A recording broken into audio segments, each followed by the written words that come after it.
Today on the show, Bubba Carpenter in studio. We'll talk the Arkansas Texas A&M series. We'll look forward to this Little Rock series coming up beginning tomorrow night at Baum-Walker Stadium. But first, a word from Kendall King.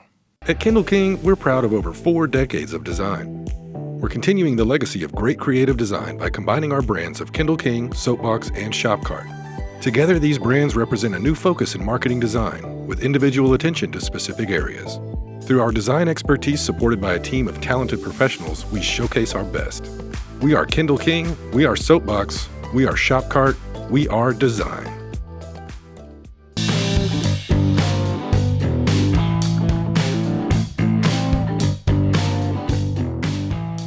I didn't play any of these games this weekend or this last weekend, but when I left the ballpark Friday night, I was just exhausted from sitting there all day.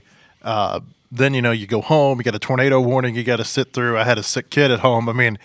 And come Saturday, I just didn't want to do anything. I just wanted to sleep. And I was thinking about all this yesterday, about how just tired I was throughout the weekend and how nice it was to be away from the ballpark. And then I was talking to Chris Curry this morning, the Little Rock coach, whose team is coming up here for the series this midweek.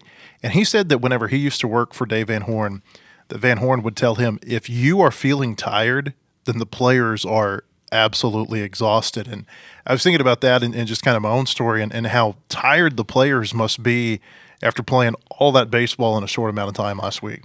Yeah, you're right. I think you asked Dave that question. I did. 7 games in 8 days or something like that. And they kind of look like it on game 2, especially after the lightning delay. Things just after that, just nothing seemed right. I think that's the part I was doing great. Of course, I'm just sitting up there doing nothing. I was doing great till the lightning delay, and that made that day just seem super long. It was only 30 minutes, 40 minutes, something like that. But yeah, it's a lot of playing for those guys, and when you get into pro ball, you're playing almost every day, and so you're used to it. But in college, you're not used to that. So that's a lot of games in a short amount of time. It was like that lightning delay just killed the adrenaline, not momentum, just the adrenaline. Everybody's adrenaline was going all day long, and then you're kind of done. Yeah, not to mention the crowd. I don't know how many were there. 10,000. They filed out during that. 10, 11,000, whatever. The energy in the stadium. You got Jimenez on the mound. You just felt like everything was going our way. And then after that, it was just like nothing. The balloon popping. Yeah, just nothing. I asked Dave, like Bubba alluded to, I asked Dave Van Horn after the game last Friday. I get the days mixed up because the whole day it felt like a Saturday to me. It did. And then Saturday felt like Sunday, and I don't know what yesterday felt like. But I asked him afterward, I said, you played all these games. Did you sense that your team was tired? And this is what he had to say. Yeah, you could tell our guys were tired. The second game, they were tired. And, we were hoping that we could get through it, find a way to win it. But they, you could just say they were just a little bit tardy with some swings. But, A&M, they're really good. We just didn't finish today. So A&M wins 2 of 3 last week to take this series. And people might look at this and say, well, A&M was tired too. And they played the same amount of games as Arkansas. But what they did was A&M had an extra day to prepare for this series because they had played a Thursday, Friday, Saturday. I think that makes a huge difference, don't you? And especially in terms of how the pitching is used. Like Landon Bindelsees ends up throwing not just on short rest, but on like 2 days short rest.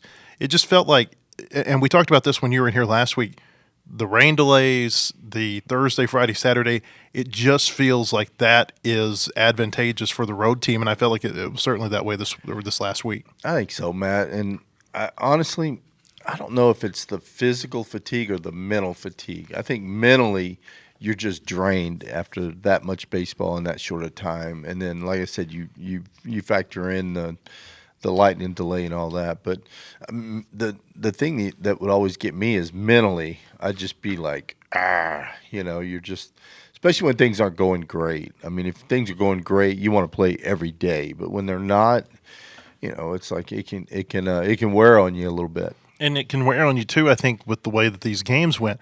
You look back through the box score here, A&M scored in the first inning of every single game. Yeah. There was never a chance for Arkansas during this series to kind of take its breath,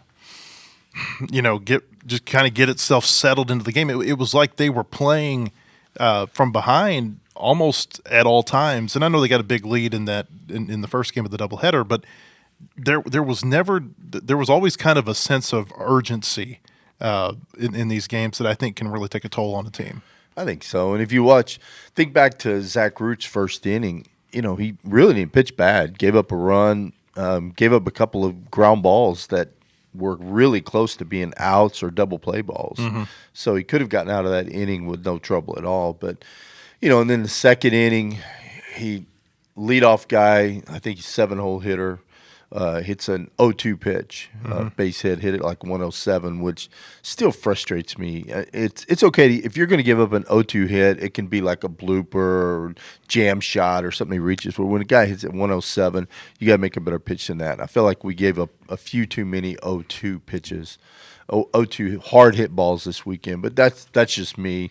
I'm old school. I think things are changing a little bit in the mindset of what you do with an 0-2 pitch, but overall, Zach didn't look that bad. I mean, had some good pitches, made a couple mistakes, and they made him pay for it. Chase Laviolette, boy, that guy is really good. Before he came to the plate, I think it was in the finale. I turned to somebody sitting next to me. I said, I bet this guy's in Major League Baseball within probably 2 years. And next pitch, 395 off the video board. I mean, he was just incredible this weekend. So he's good. He's really good. And the thing about him is he's not just a hitter. He plays a really good center field. I was surprised at how well he was able to cover in center field. I mean, for a guy that big to move that quickly and cover that much ground was really striking. Yeah, he moves well. He throws well. I mean, he does everything. He's a good player. He's going to play. You're right. He's going to play in the big leagues. And it seemed like when we left the fastball over the plate, he hammered it. I don't know how many. I don't know if he missed the fastball all weekend. When we threw it in the zone, he hammered. Fouch got him one time with the fastball. He blew one fastball by him. No, well, that's Fouch. Yeah, I mean, that's what I'm saying. It was like 100-mile-an-hour fastball. But you look, anytime we left something over the middle of the plate, boy, it got smoked. Left center, right center. So he's a good player. I'm very impressed with him. He's not Caglione. And, we kind of made that comparison last week, but he's really good. And you think back to that class of hitters that came into the SEC with him. I mean, you got Colby Shelton at Florida, who's really good, and you've got Ethan Petrie at South Carolina and Ike Irish at Auburn. And he wasn't a true freshman in that class, but he was classified as a freshman. That was Charlie Condon's freshman year. Yeah. And, I mean, that was just that's been an incredible class of players in the SEC, and I felt like Laviolette. It almost felt like there were times during this series where you had Laviolette on one side, and then you had Vahiva on Arkansas' side, where it was like they were just going mano a mano. Yeah. Regardless of what's going on with the other 8 players on the field, it was like, okay, he did this. I'm going to come to the plate now, and I'm going to do this. And I just felt like it was watching 2 All-Americans at their absolute best. Yeah, it's fun to watch. I mean, I love watching good baseball players. I don't care. I mean, if they're on the other team, I respect good baseball players and the way they play the game. I love the way he plays the game. Doesn't do all that stupid stuff. Hits a bomb, puts his bat down, runs around the bases, does it the right way like he's expected to do it. And the same with Vahiva, the exact same thing.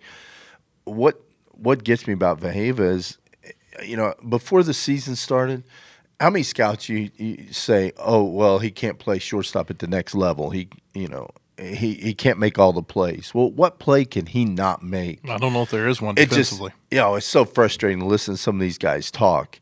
How much of that do you think, though, is based on what the word was about him after that freshman year at Sacramento State, where he wasn't playing well defensively? I think he came here with I don't remember what the exact number was, but I mean it was like 914, 920 something fielding percentage. It wasn't great. Yeah, but you should be able to see the potential in him. I mean, he's got all that.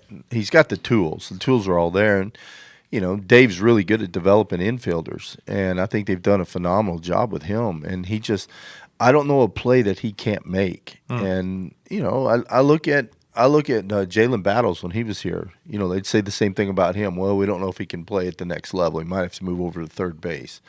Boy, I just think Vaheva. You look at the jump throw he made, the Jeter play. Then he came in and fielded a slow roller barehanded.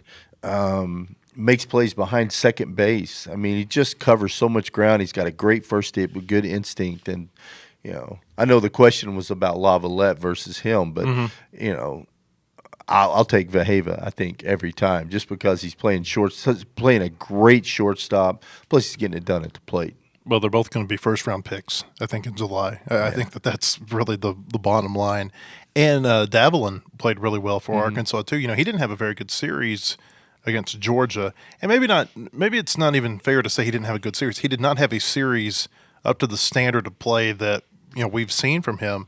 But what he and Vaheva did during this series, I got to find the numbers here, 13 for 28 combined, 9 runs, 4 RBI in 3 games between the two of them. Vaheva homered twice. He doubled once. Davelin doubled twice. Michael Early, the Texas A&M coach, afterwards said, quote, "Those top 2 hitters in that lineup are freaking really, really good, man. They're really tough to pitch to." Yeah, he's right. Well, even against Georgia, I thought Davelin hits the balls hard. He hit a couple balls left field that normally are either home runs or off the wall. And even this weekend, he hit multiple balls over 100 miles an hour that got caught. Hit a couple out to center that got caught. I think it's just so nice to see a really good leadoff hitter do his thing. I mean, if you need a base hit to left, he hits base hit to left. You make a mistake, he's going to hit it off the scoreboard. Plus, he's got some oppo power. I always feel good when Davelin's at the plate because you know who's up behind him. Yeah. Well, and there's that ability to respond, too. Think about the 5th inning of I think it's the finale. All of them are kind of running together for me. But A&M scores 2. Laviolette hits a home run top of the inning. And here comes Davelin starting off the next inning with a base hit. And then Vaheva gets a hit. And it's just like when they need a hit, those two in particular are supplying it for the team more often than not. Yeah, and then if you get Maxwell going, which Maxwell took some really good swings, the ball he hit to left field. I mean, he smoked that ball. It's like 102, I think, off the bat, something like that. Left fielder made a good catch on it. And I think Dave even referred to that. If he gets under it just a 16th of an inch, it's a home run. Or, just if it's a little bit either way, it's a double. So, I mean, it's crazy. But that could have changed that game. So, just in general, you mentioned 0-2 pitching. What do you think went wrong for Arkansas? Like, as they go back and they kind of piece together everything either yesterday or today, what are they going to see in their review of this series, where they say if we fix this, this, and this, we've got a different outcome? I don't know. I get it. There's a 3-pitch metric where you want to try to get an out within 3 pitches. But I just see a lot of 0-2 pitches getting hit real hard. And, I'm from the old school. It's, coming up in the minor leagues and even in the big leagues. Guys got fined. If you gave up an 0-2 hit, you got fined. And there was one example. Fisher had someone 0-2, throws a slider away. Helfrich set up away. Would have hit his glove perfectly. But in order to hit the glove, the ball's going to break across the middle of the zone. Lefty hooks it down the line for a double. Stuff like that. I just feel like, I don't know. And who am I to question, the pitch calling and all that? I mean, I probably shouldn't even do it, but it's me seeing a lot of balls hit 0-2 count. Now on the flip side of that, an 0-2 walk was the same thing. It was fine. If you get 0-2 on a hitter and you mess around and walk him, that's a fine also. So you got to find that happy medium. I just know you get certain guys in an 0-2 count, they're in swing mode. I think there needs to be a chase pitch. Ball has to be off the plate. And maybe they're trying to do that. I don't know. And they're just missing their spots. But I think you got to be a little bit better 0-2. How frustrating did you think it was? Because it looked like, from a forecast perspective, they missed Saturday's forecast, which changes things because then you don't have to play those 2 games on Friday. Then you're able to throw Landon Vitalsees on maybe a more normal rest. It just And I don't, I know it rained after Friday's games, but it certainly looked like everything would have been okay to play on Saturday up here. Well, I was outside all day Saturday mowing and messing around. So yeah, you could have. It didn't hardly rain on Saturday. Barely at all. Yeah. So, that's tough to forecast. I mean, you've got. I know Dave's got multiple labs that they look at, and everything said rain all day Saturday. I mean, all week I looked at it, rain all day, and it just went away. And you can't really blame anyone, I guess. It's just, it is what it is. It's the weather, and it's tough to predict here in Northwest Arkansas. But that did have a huge effect. I think if we play a traditional Thursday, Friday, Saturday, I think we win the series. I think if we don't have the lightning delay, we win the series. A lot of what ifs, right? Yeah, I mean, it goes back to the whole what if thing, And look, it's like the 0-2 thing. I mean, maybe we bounce an 0-2 pitch and they hit the 1-2 pitch. I mean, you don't know. I mean, it's baseball. Yeah. It'll break your heart, right? Okay, so about ask you what went wrong, what went right over this series. Well, two things that really stood out for me is Gackle. Gackle went really right, and I think Dylan Carter went really right. And then even getting Gage back. Look, Gage had a rough inning, but his fastball was up to 98. His spin rate on his slider was ridiculous. A ton of break on it. Just wasn't locating it. For me, that's exciting. I don't care if he only got one out. His stuff was electric. And having him back is going to be a different game changer. But Gackle coming in and doing what he did, fastball, he located to both sides of the plate. Slider was phenomenal. That's two really good pluses right there. Gackle, we talked about this, about how some pitchers are more comfortable out of the bullpen. He didn't do anything different on Friday. I'm getting these days mixed up still. But he didn't do anything different necessarily in terms of innings or pitches or anything like that. It's just that he came out of the bullpen to do it, and he looked like a totally different pitcher.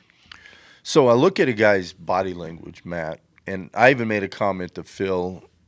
It might have been on there, might have been off there between innings, I don't know. But I said, look at his body language. I mean, he had his swagger back that you haven't seen in a while. I mean, he was in total control. You could see it on his face, just his body. It was like he'd get the ball, and you just knew he was getting ready to shove. I mean, he just had a totally different look. Now, it helped that we got a lead, and he was able to go out there and relax and throw his pitches. I think that did a lot for him too. But he came in without the lead. Exactly. And he came in a stressful situation and got him out of it. Yeah. I don't know. There's something about it. Maybe,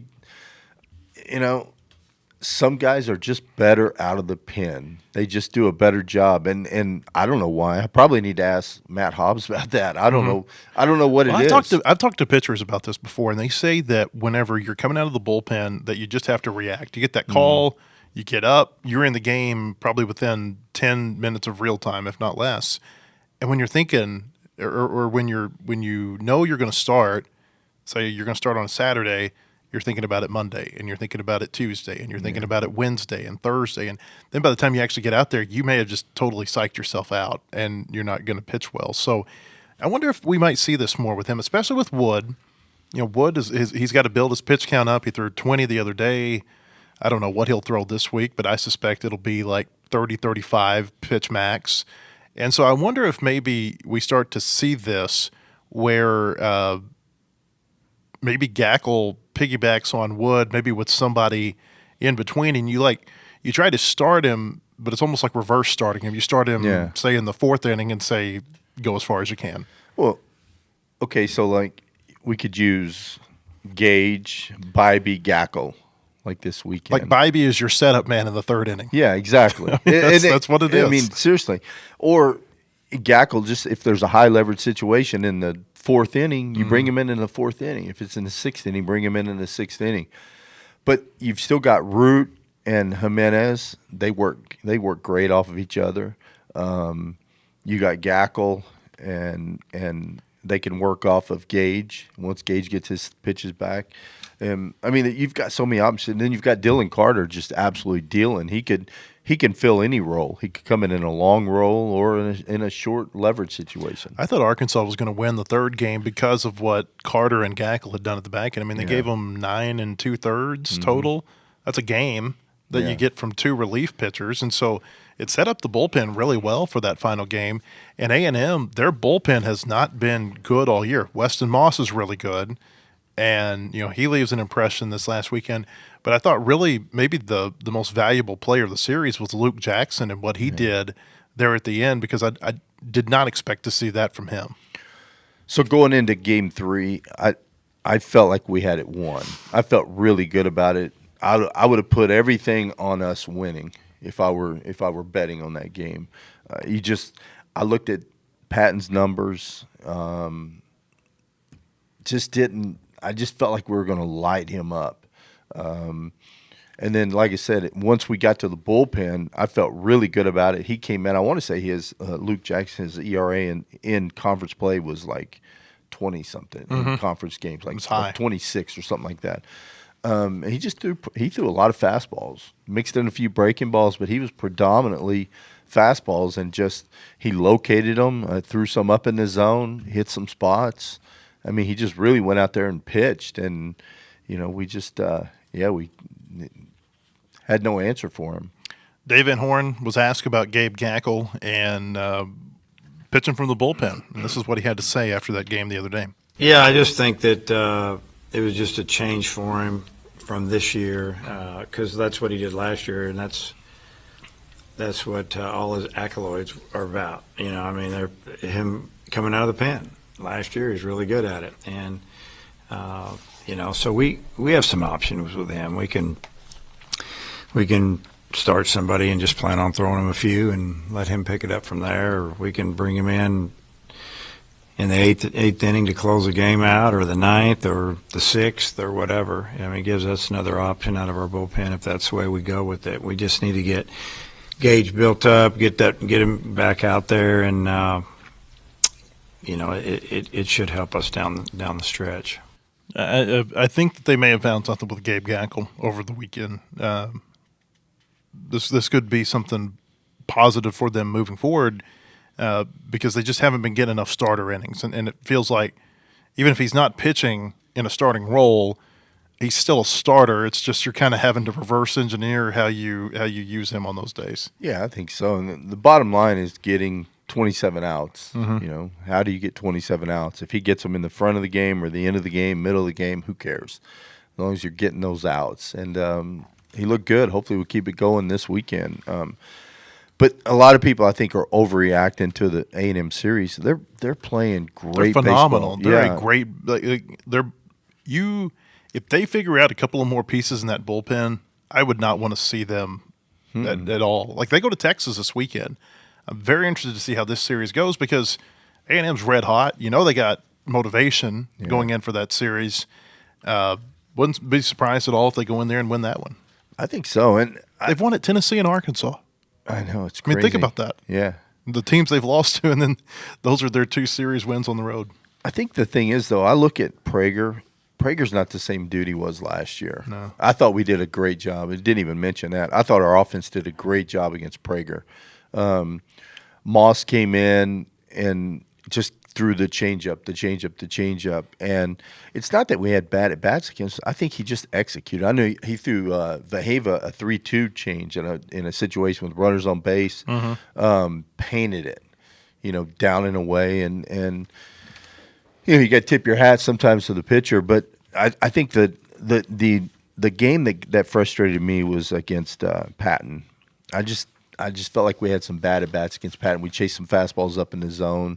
I don't know if he's got kind of this funky wind-up and kind of a weird short-arm delivery. I think that kind of threw us off a little bit. He's only throwing 89, 90, but he had some carry on his ball at the top of the zone. We kept swinging at that. But yeah, overall, I mean, they're a good team. You know what that reminds me of? It reminds me of the 2022 Ole Miss team. They came into Fayetteville and they were scuffling. And I remember looking at their lineup thinking, okay, stud. How are they not winning games? They had DeLucia as their Friday night guy. I want to say they beat us on Friday night, and then we spanked them the next 2 games. But This team reminds me of them, except they're not quite as good, but the lineup's pretty good. Caden Kent is a tough out, walks, battles up there. I thought he's a heck of a shortstop too. Oh my gosh, made some great plays Like all you watch weekend. his footwork on some of those ground balls, and I mean it was elite looking stuff. Yeah, and then at the plate, he's just a tough out. I mean, I don't think he melded in at bat all weekend. Fouled off pitches till he got one he liked. Caden Sorrell, like him a Sorrell, lot. yeah, he's healthy now. Wyatt Hunsler, I was Yeah. impressed with some of the at bats that he had. Even down at the bottom, like Royo, he had didn't have a great weekend, but then he had the home run against Gibbler out of the lightning delay that totally, kind of. I mean, if the lightning delay didn't suck the air out of the stadium, that home run did. Okay, well, if you're a hitter like Gibbler, and I love Cole Gibbler. He's going to be a stud. I mean, he already is a stud. He bounced a couple sliders, and they weren't even close. So if you're a hitter, Matt, you're going to step out and say, okay, he is not going to – it's 3-1 count. You're sitting dead red fastball. He's not going to throw a slider there, so you can cheat to the fastball. I think that's what he did. He cheated to the fastball, got the barrel there, and hit a home run. Okay, so Arkansas, after 35 games, they were 32-3. They've gone 2-4 over the last 6, and those are the 6 games without Nolan Souza. We sat here last week, and I made a comment that now I'm second guessing. That I said I think if there was a position where you could potentially withstand this, it would be second base, and maybe they still can. But I think maybe I was a little bit too all in on Gabe Frazier based on what we had seen against Vanderbilt. I was surprised he didn't play more in this A&M series. Why do you think he didn't play more? Was it the fact that he's a left-hander and they're throwing all these left-handed pitchers? I mean, because that was a little bit surprising to me that they were going with a different lineup. And I guess that, maybe that, to me, it looks like when you go with a whole lot of, and I know it wasn't a whole lot of new players, but there were, 2 or 3 new players in different positions in a lot of these games. It just seems like that's not the continuity that you've had as a team. Right. Okay, so to the first part of that, I compare Gavin Gruhovic's injury to the Souza injury. When Gruhovic went down, all of a sudden their lineup just couldn't produce. A&M's lineup couldn't produce. I mean, you look, even Lavalette went downhill. I mean, everyone struggled. They went into a tailspin for about 2.5 weeks. Yeah, and that was huge. And I kind of see with Souza having that same effect. I mean, the guy plays great defense. I mean, he covers a ton of ground. Plus, he's hitting down in the lineup. He was starting to hit the ball well. Once he gets on base, he's a threat on the bases to steal. He was taking his walks. Yeah, I mean, he just finds a way to get on base and make things happen. Even though his batting average is down, I mean, but at second base he's steady. That's huge losing him. But to your question about Frazier, I think he's had a tight hammy, so I think that had something to do with it. But we got to find an answer there. Kozel, he's played great at first base. He can slide over, play second. If Frazier can't do it, Frazier's a freshman, but he's talented and he's good, and he knows he's good. I don't think the moment's going to get too big for him. So I think eventually he's going to be good. But having Pepe back in the lineup, Kozel, I mean, there's some flexibility there. I think it's going to take them a little bit to adjust to not having Souza in the lineup. Pepe, it was his first time playing since the Ole Miss series. I think, is that right? It's been a while. And I think he's been okay to play for the last couple of weeks. There just hasn't been really an opportunity to get him to the game. He had a couple of really bad at-bats, swinging at pitches up above his head. The at-bats have got to be better, I feel like, for him to be able to stay in the lineup. So for me, the hardest pitch to lay off of when you haven't seen live at-bats in a while is the high fastball. Is it? So I think it was just a bad And combination. those were the pitches that seemed to really eat him up. Yeah, I mean, really all 3 of those guys were good at pitching at the top of the zone. Not a ton of velocity, but they're good at pitching at the top of the zone. And, you look at Paxton, there was something about the way he threw the ball, and I didn't talk to any of the hitters, but that ball, they just didn't see it well out of his hand. And so I'm going to give him an excuse there. But that's a tough pitch. When you haven't hit in a while, that ball looks good coming up there, and you're like, yes, and then you're like, oh, crap. Yeah. But there's an importance, I feel like, in finding continuity in your lineup. And because for so long, this team this year, through those first 35 games, I'd say probably 25 to 30, they came to the ballpark and they knew, for the most part, what the lineup was going to look like. These guys are going to hit 1 through 3. These guys are going to hit 4, 5, 6 in some order, and these guys are going to be your 7, 8, and 9 hitters. And now it feels like there's a lot of, okay, what do we do to make this all work?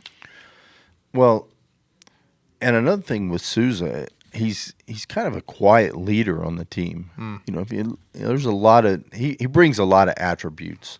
But I mean, he's gone. We got to move on, and there's the guys to do it, Matt, and we've got the guys to do it. It's just going to be, it might be a little bit of mix and matching. You know, there might be some days Kojal's at first, Frazier at second, and then if there's a tough lefty, then they flip it and they put Pepe there. I mean, Dave will figure it out. It'll just take a little bit of time, but it's different when you're a lineup and you're so used to that, you know, that same camaraderie, that same lineup. You take someone out of it, it changes everything. It's crazy how baseball's a mental game. Well, there's probably some mentality there too, where the players are, and I'm sure they have moved past it now, but just that initial hurt of seeing your buddy, your friend, your teammate go down with the type of injury that he has, and the disappointment that there is there for him. I would have to think that probably plays a little bit of a factor in maybe what you've seen over the last couple of weeks. I did ask Dave Van Horn after the game the other night. I said, is there any type of overarching theme that you're seeing over the last couple of weeks that's got to get cleaned up before you get on the field again? And this is what he had to say. Well, you know, we've got to get some things situated. You know, we don't have Souza at second base anymore. And, you know, our shortstop just keeps making play after play. And we need to make sure that we continue to play really good defense. We got to get a few guys going offensively. You know, last weekend it was who it was. And, you know, Davlin didn't have a great weekend last weekend. He had a great 3 games this weekend. Aloy's been good every weekend. And, you know, Cahill's been pretty good. But then it's been just a little bit of here and there. We just need to get a few more guys rolling, and we can put up some bigger innings. Dave Van Horn following the series last week. When we come back, we got more to talk about. Little Rock coming to town. We some insights into the Trojans after talking with Chris Curry this morning. Also more on the Razorbacks lineup. But first, another word from Kendall King. At Kendall King, we're proud of over 4 decades of design. We're continuing the legacy of great creative design by combining our brands of Kendall King, Soapbox, and Shopcart.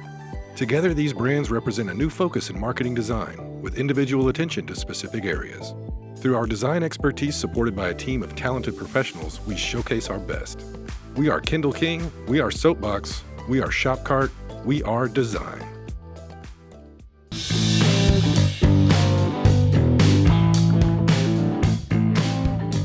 Hey, welcome back. I want to tell you about our friends at Bentonville Glass. They've been serving their community since 1971. Committed, professional, versatile.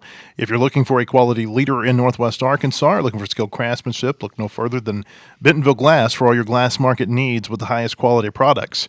Come by and see them now at 507 South Main in Bentonville or online at bentonvilleglass.com. I want to tell you, too, you can get the latest breaking news on all Razorback sports at wholehogsports.com.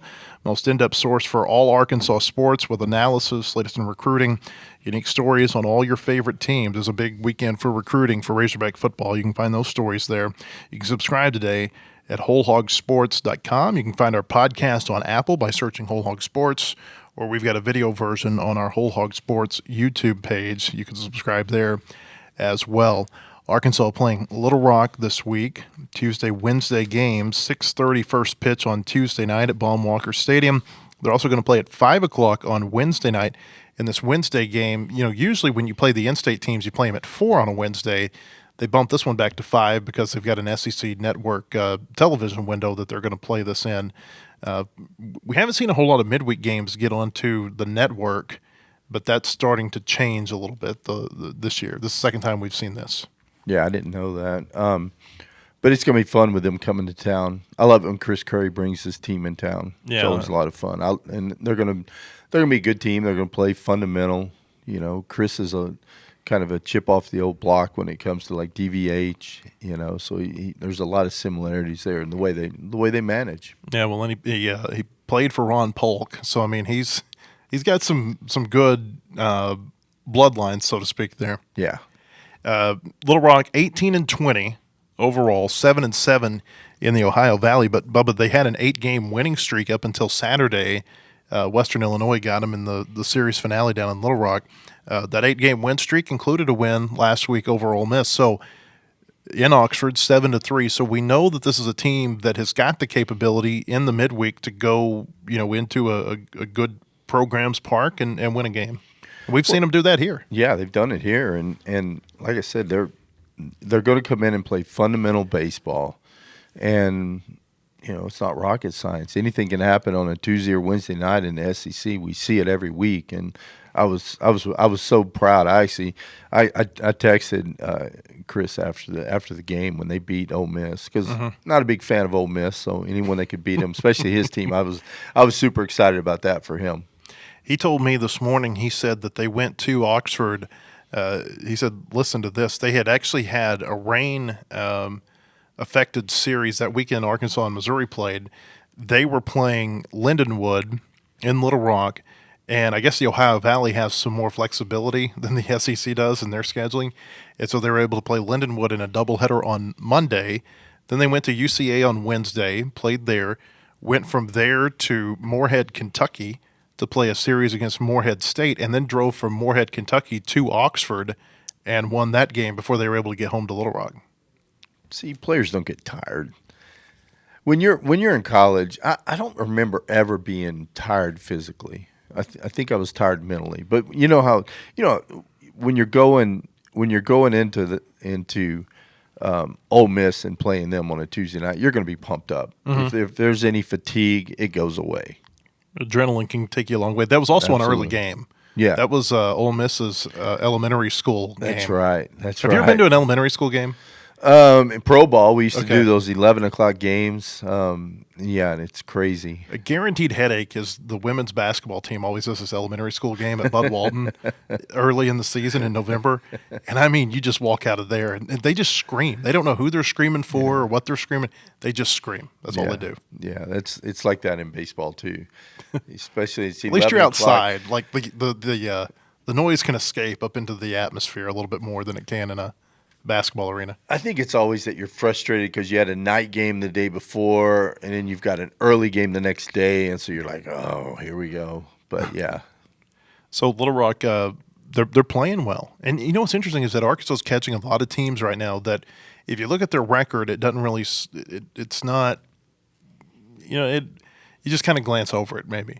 But A&M, they come in here with this long win streak, and certainly they play well. Now you got Little Rock, and it's a little bit different playing a midweek team, and I get that.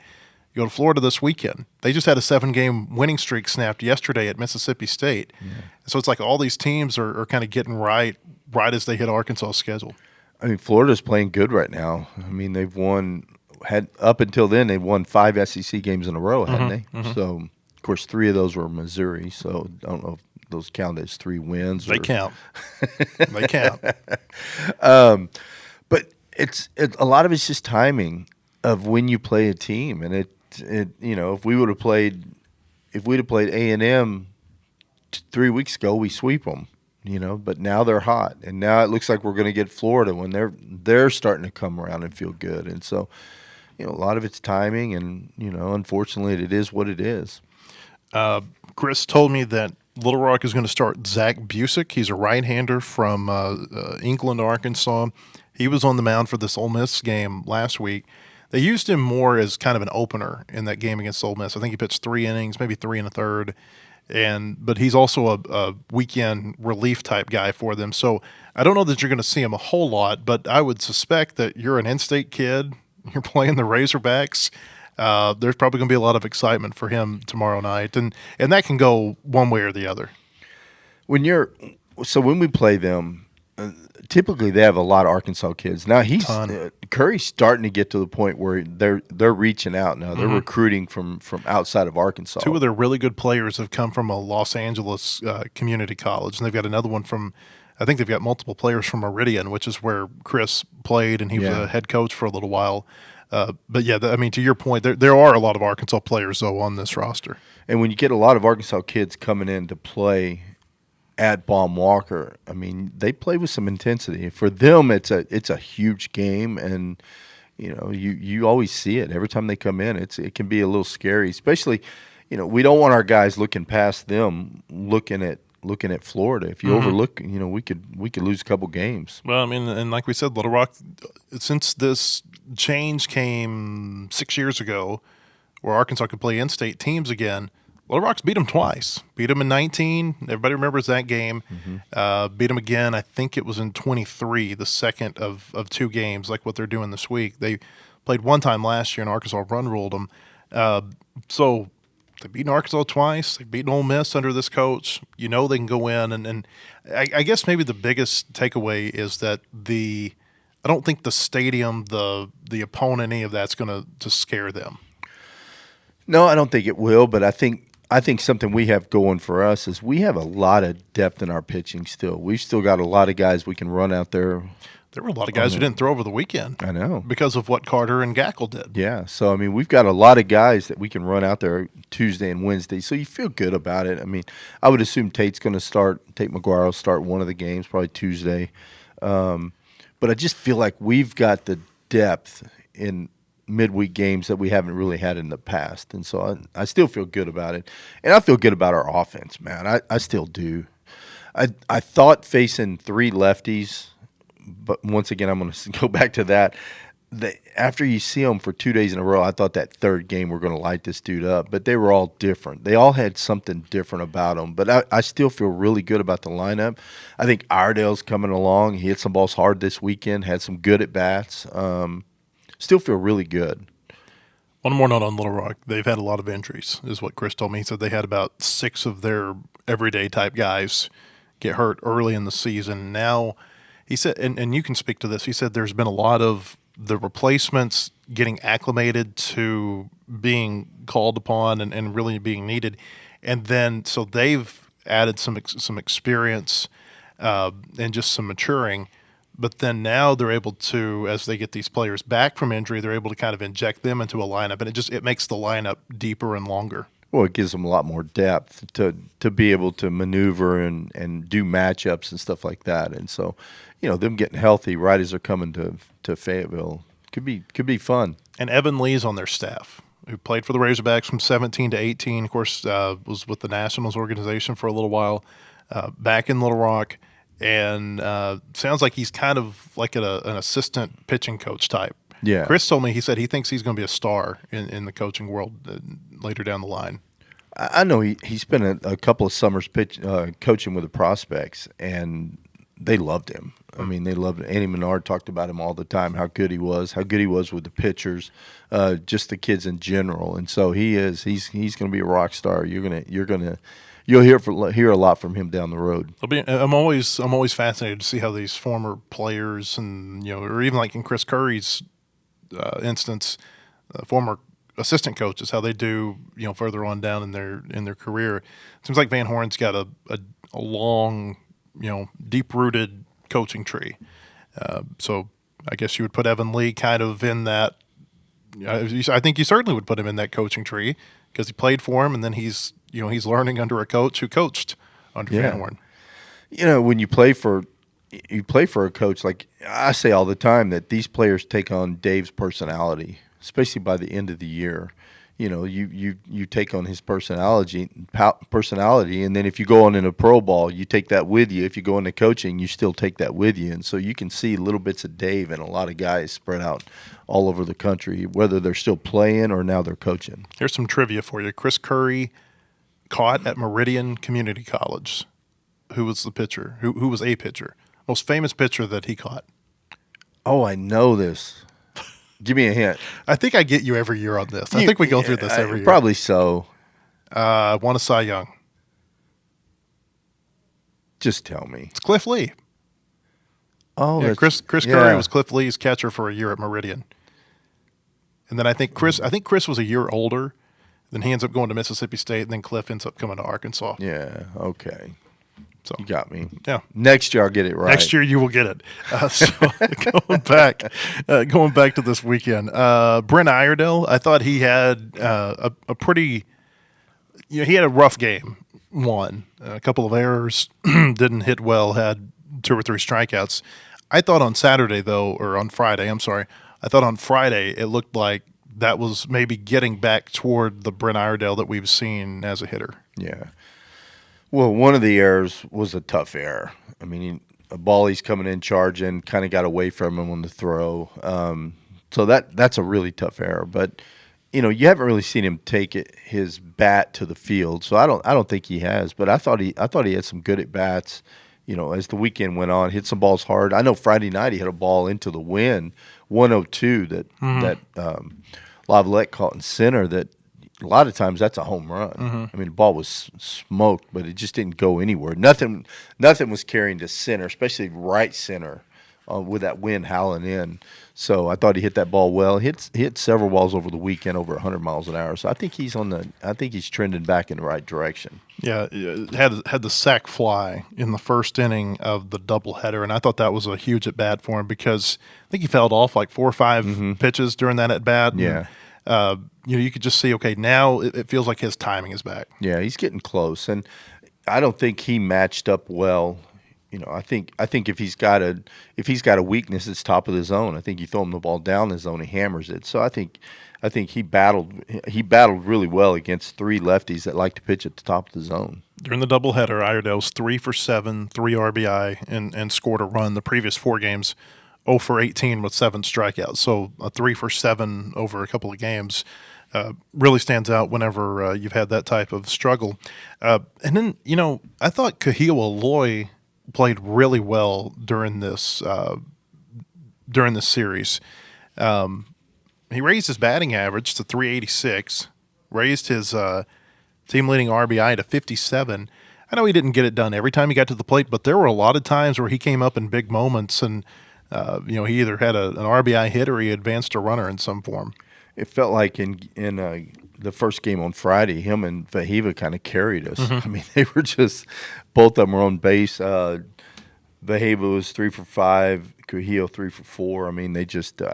But you're right. The thing about, I say all the time, a swinging bat's a dangerous bat, and when Kahil gets a pitch that he likes or he thinks he likes, he doesn't get cheated. I mean, there's not a lot of. Not a lot of take in there. I mean, he goes up there ready to hit, and I love it. I mean, if you swing and miss, you swing and miss. It's just strike one. But yeah, I love his approach at the plate, and I think he's getting smarter at the plate too. He's getting up there, and I think there's times that he knows he's going to get a slider. He sits on it and hammers it. I did not know how SEC play was going to go for him. He gets out to such a great start against pitching that's in a lot of cases not SEC level. Not every game. I mean, he had some good games against good pitching too, but. I've been pleasantly surprised that the batting average has not tanked in SEC play because, I mean, this is a true 386 average this many games into the season. Yeah, I mean, if you get this deep in the season, you're still doing that, you're a good hitter. You're getting it done. And the thing is, Matt, he's a force at the plate. So when he comes up, he's like Vahiva. Pitchers fear him because they know if they make a mistake, what's getting ready to happen. Same with Kahil. You make one mistake, he's going to hit it 400 feet. So, I mean, it's just it's tough. Do you have his SEC stats over there? Yes. What's his SEC batting average right now? SEC only. 'Cause I would have to think it's probably a pretty good number. SEC only is 325. I mean, you batting 325 in SEC play, that's a legitimate number. Yeah. A strong number. Yeah, I mean, good numbers across the board. Slugging 481, 391 on base percentage. But yeah, I mean, he's finding a way. The only thing he's doing a little bit more than we would like is striking out. He strikes out a little more. But I think that was expected, right? Yeah, I mean, I think you got to take the good with the bad. Vahiva struggled with strikeouts last year, and I know, and you draw a dangerous, or you play a dangerous game when you're comparing two guys. But Vahiva, we've seen this year that, there's not the swing and miss in his at bats quite like there was last year in SEC play, and I wonder if maybe you'll see that with Kahil after he sees SEC pitching for a full season when he comes back next year. Yeah, I think so. And the thing about Kahil, he's got 17 RBIs in SEC play.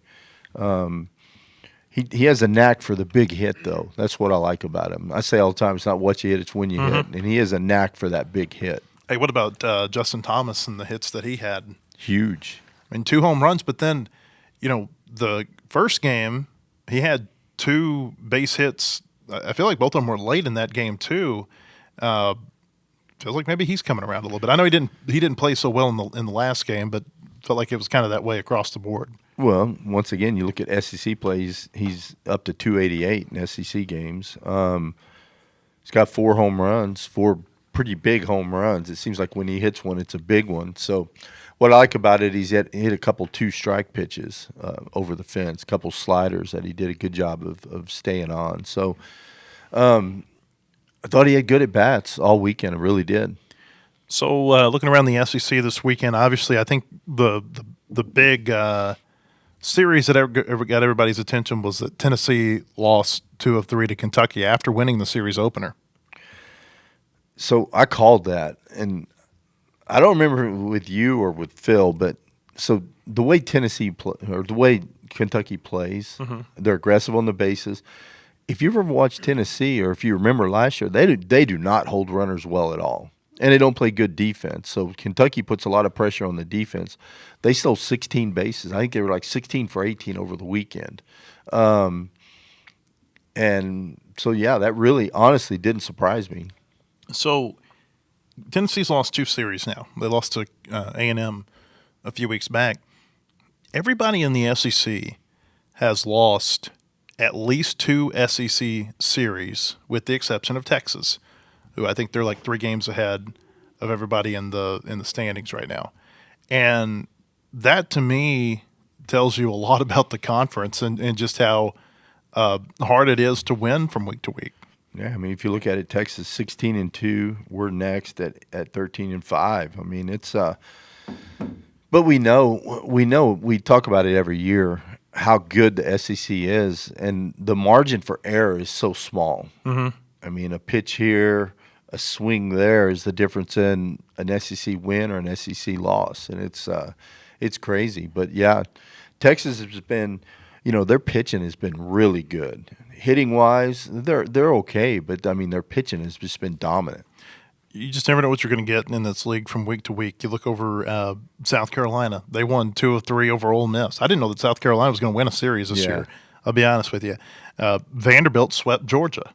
Think about how well Georgia had been playing, and then all of a sudden, Vanderbilt sweeps them. Texas, they swept what I think is a pretty good Auburn team. OU swept Missouri, whatever. A&M, Arkansas, LSU won 2 of 3 against Bama. Kentucky won 2 of 3, obviously, against Tennessee, and Florida won 2 of 3 against Mississippi State. And that was a really competitive series between Florida and Mississippi State. I don't know if you watched any of that. I caught a little bit of the second game of that series on Saturday night, and it was a real high-scoring series throughout the weekend. But, there were a few sweeps this weekend. Take Missouri out of the equation, you're just not seeing a whole lot of sweeps for the most part. No, I mean, you're really not. And that just goes to show how competitive it is. And you look at some of the numbers that stood out for me. Like when you talk about A&M, their pitching isn't dominant, but they just don't walk you. They've walked, what have they walked in SEC games only? 42 batters in SEC play only. And kind of the same with South Carolina. I mean, they don't walk you a lot. They thought, well, they have walked more in SEC play, but there's just it's so competitive throughout the league, and so and Dave talks about it all the time. Just one thing can be the difference in a series win and a series loss. Arkansas, they got to win some games at Florida this weekend to keep them in that conference title hunt, but I feel like with everybody beating up on everybody else, they're still in a really good position right now, so long as they can figure out what they're going to do at second base and how everything else kind of trickles down from that. Yeah, and I think one thing I'm interested to see what A&M can do at Texas.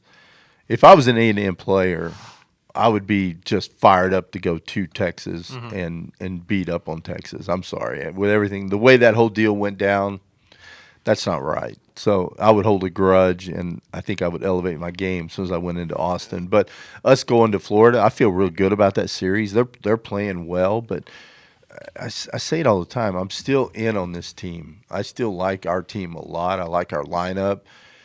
The whole lineup hadn't got going yet. But when we get going, it's going to be dangerous. I think the pitching staff's starting to come together. Gage Wood back in there, just mentally, it's a mental boost to the team.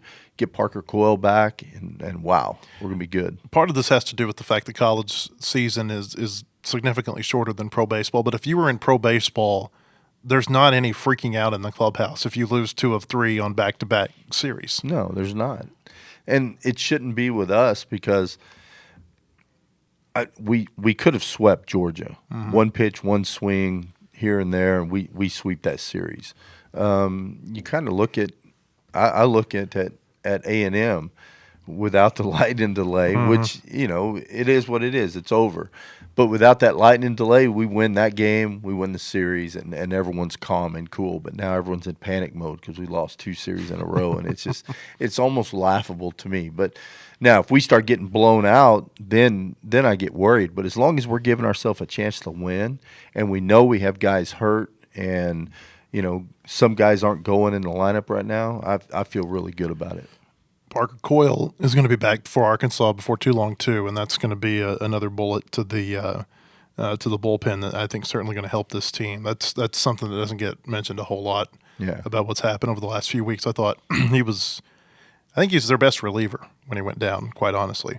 Texas, I'll be surprised. These next 2 weeks, they got A&M and Arkansas, 2 teams and fan bases that just want to kick them in the teeth. I'll be surprised if they've got 2 losses at the end of this stretch. We're going to learn a lot about Jim Schlossnagel's team. And so maybe the leader comes back to the pack a little bit and makes that SEC race a lot more interesting. Bubba, appreciate you being here. We appreciate you all being here with us as well. We'll have another podcast tomorrow. Bubba will be back in studio with us on Thursday to help break down what we saw against Little Rock. Also, this weekend's upcoming series against Florida. Hope we see you at our website, wholehogsports.com, or on our podcast tomorrow. Have a great day, everybody.